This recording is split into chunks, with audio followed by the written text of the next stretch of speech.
Le haut-commissaire des Nations Unies pour les réfugiés fustige l'attitude ignoble des pays qualifiés de riches sur la situation des migrants.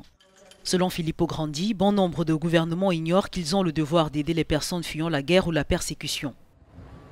Au cours d'une interview accordée à Reuters, il a précisé que les migrants économiques ont des droits et des besoins différents de ceux qui fuient la guerre et la persécution.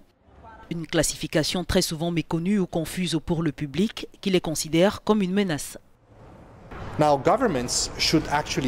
Maintenant, les gouvernements doivent exercer leur leadership, fournir de bonnes réponses.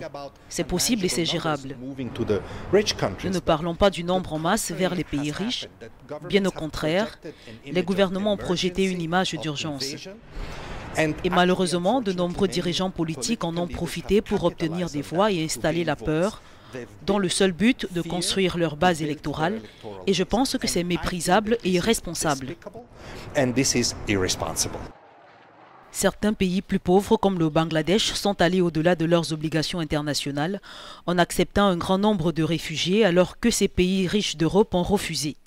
Un exemple négatif pour les pays les plus pauvres selon Filippo Grandi, qui acceptent de porter seuls le fardeau de l'accueil des migrants. L'année dernière, environ 60 000 personnes ont été réinsérées dans certains pays, un geste décrit par Grandi comme un partage du fardeau.